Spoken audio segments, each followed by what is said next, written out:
Okay, so I thought we'd sit down for this one.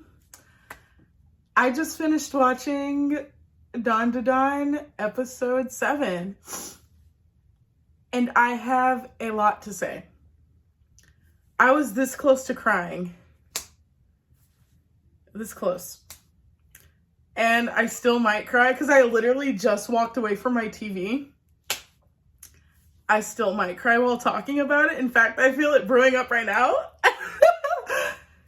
So this episode, Ken and Momo are gonna fight this lady in the red dress who's been stalking Ira.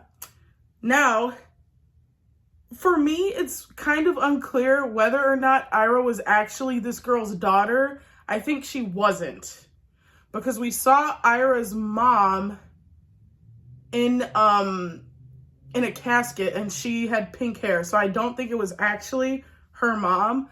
I think she just latched on to Ira after she yanked on her coat and thought that was her mom.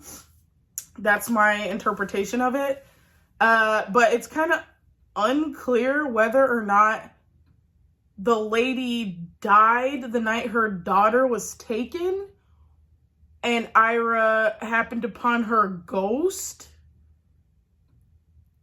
Because I'm sorry, it's Tokyo, and no one's questioning a bloody woman in a tattered dress just walking around. So that for me is kind of unclear whether or not that lady was alive after her daughter was taken.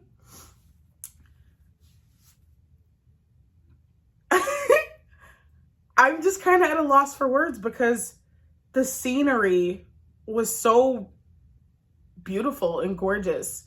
So this woman, I couldn't tell whether or not she was a prostitute at night and then she would come spend the day with her daughter.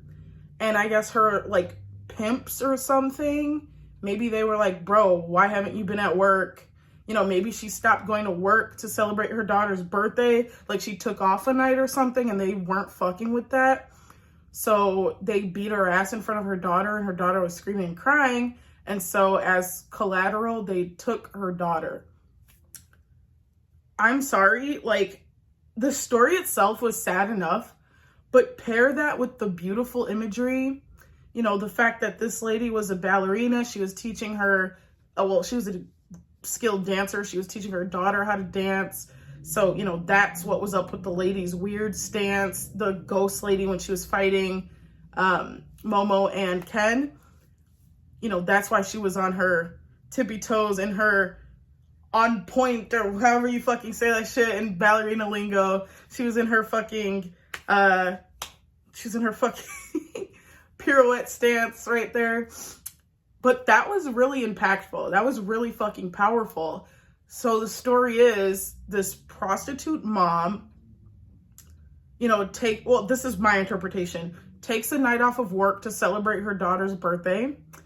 And her pimps weren't fucking with that. So they came, they found her, they beat her ass in front of her daughter. And since she fought back, they took the daughter as collateral.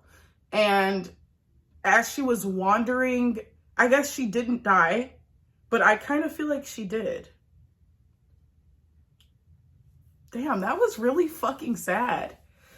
The saddest parts of that, besides the beautiful scenery, in contrast to the horrific shit that was happening, the saddest part of that for me is that, right? The part where, oh my God, hold on. So this lady is knocked out. I don't know if you guys have ever passed out before, but you pass out and you don't know how long you've been out. I passed out once in my life in a car accident. When you pass out, you can't tell if you've been out for 5 minutes or 5 hours. So this woman, she got knocked unconscious, or she was unconscious because she lost a lot of blood. This woman woke up and immediately her instinct was where's my daughter? So she gets up, her eyesight's blurry. She's running out of the house, down the stairs, looking everywhere. And just the POV Like, the fact that they made that part like a POV was just so fucking powerful. It was incredible. It was incredible. The beautiful scenery, the headlight. It reminded me of like Five Nights at Freddy's, right? Like, all she could see was the headlight or the taillights of the car as it was driving away with her daughter. And like, say she caught up to the car, what could she have even done, right? And the fact that like passing out is such a non-consensual act, right? You can't control when you're gonna pass out, right? When I was in my car accident and the fucking airbag smacked me in the face, there was no point where I was like, oh shit, I'm passing out, you know? It was just out like a light, like, and then I'm just waking up. Like, what the fuck just happened? You know, like, what, huh? Like, so discombobulated. So I really could relate to that VR. I mean, not VR. Well, maybe VR, but that POV, I could relate to that. Like, waking up like, holy fuck, like, that's right, car accident. Oh my God, like, am I okay? Like, you know, get out of the car, all this shit, right? So that was her in that moment, you know, after getting her ass beat, the glass going in her wrists and shit, right? So she's lost a lot of blood.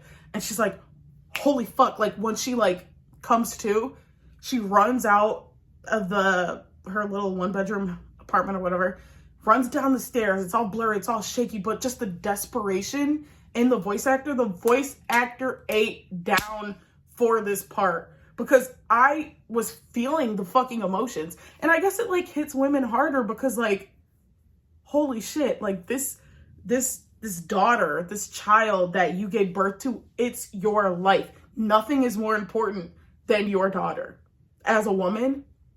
Well, than your child as a woman. Nothing on this planet is more important. So I felt the, like, you know, the panting, the like, I felt that, right? I was like, holy fuck. Like, and then the beautiful fucking scenery. The only thing I didn't really like, but I still appreciate in the context, is the fact that we don't know what happened to the actual daughter. Because I'm assuming, and I think I'm assuming correctly, that Ira isn't actually the daughter. She just kind of understood what was going on with the lady after Momo linked them together. And that's why she was like, holy shit, this girl lost her daughter. Like, you know, she got her own life story. She's like, holy shit, that's fucked up. Let me do something to soothe this aching soul. So the only thing I'm kind of like, that I don't like, is the fact that I have no closure. What happened to the pimps? What happened to the daughter? Like, at first I thought it was going to be some Jennifer's Body shit where the spirit first like haunts the pimps, kills the pimps, but they've already killed her daughter, so she's just still a spirit wandering around. That's what I thought it was going to be, and that would have made me feel a lot better. But like, you know, I do feel kind of like pretty down just without having that closure. But in real life, you don't always get that closure. And in fact, I would say more times than not, you don't get the closure. You know, women, kids are trafficked every single day, and their family has no idea what happened.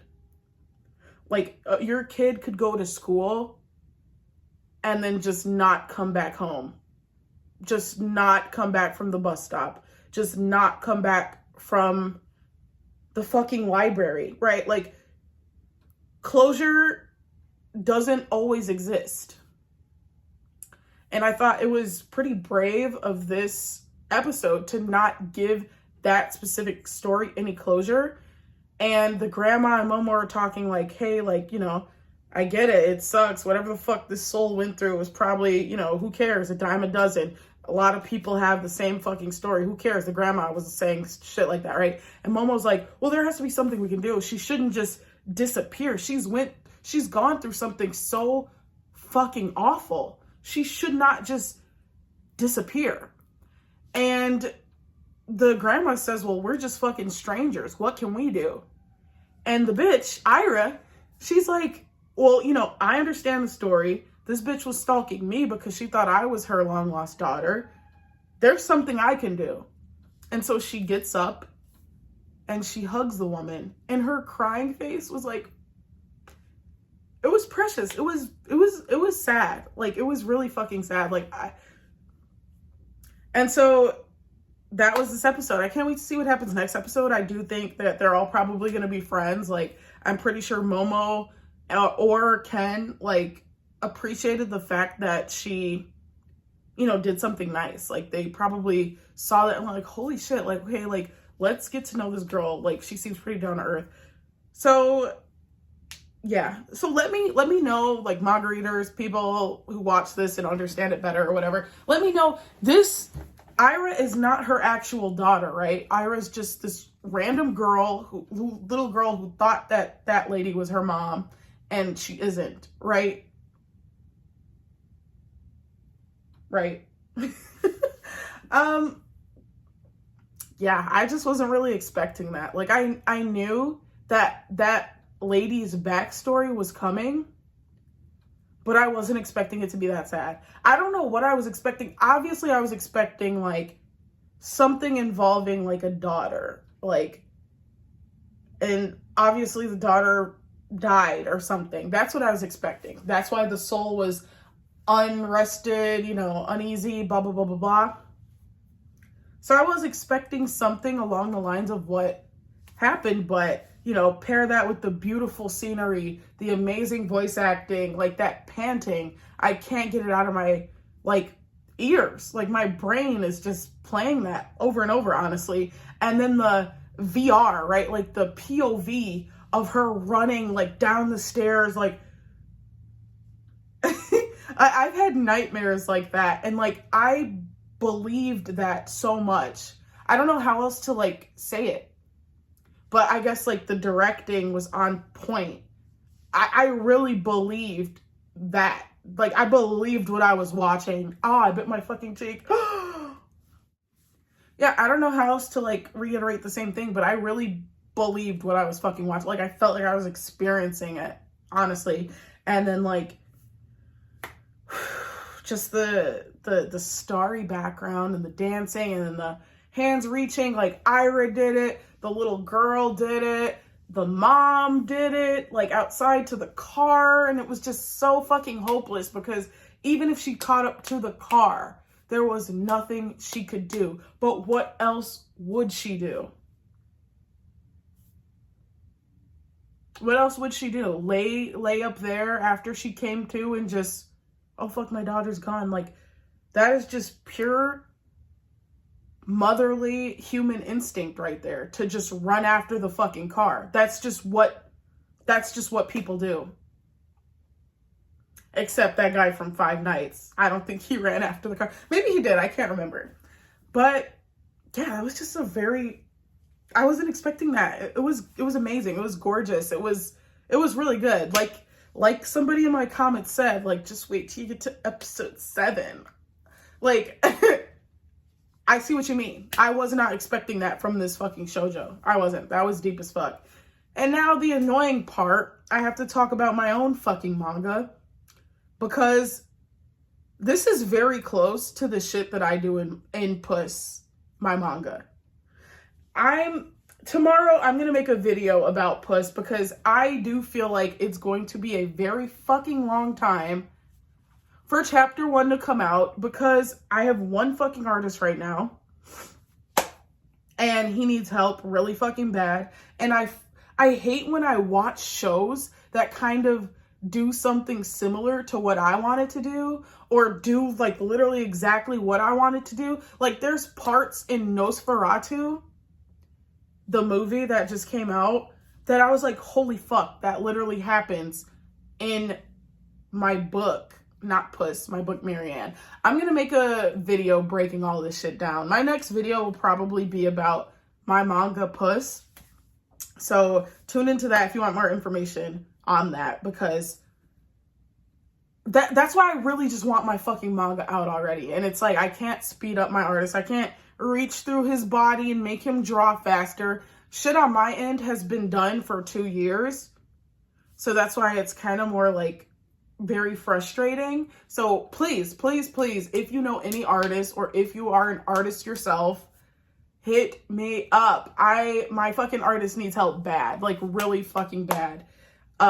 We need Puss out there because there's elements in this episode specifically that are in Puss. And it's like, I'm going to look super derivative once my shit comes out because it's like this. Mind you, I've never seen this shit before. I never read this shit before. I knew nothing about Nosferatu before. And this shit is like literally like my own shit. And it's pissing me off so bad. It's pissing me off so bad. Like, I didn't even know about Hazbin Hotel when I named one of my characters in Puss Angel Dust. And then I see this Angel Dust fucking character in Hazbin Hotel and I'm like, oh my God, like every single thing in my story Puss is like coming out left and right. Like, but obviously the name Angel Dust is like kind of different because it's just a fucking name. Who cares? Like, my shit is still original. It's just a fucking name. Who cares?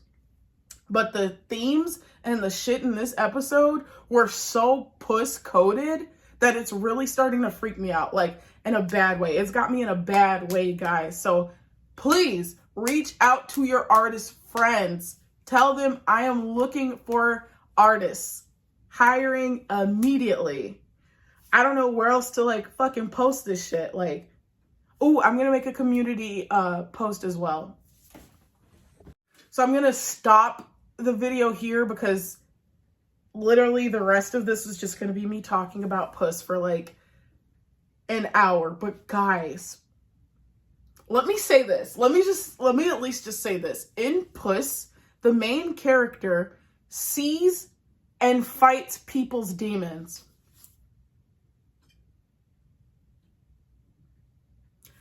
Giving very much isekai, okay?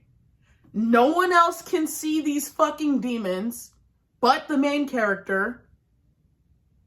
And it's backstories, it's shit like this, it's emotional, it's literally this episode. My manga is literally episode 7 of Dandadan.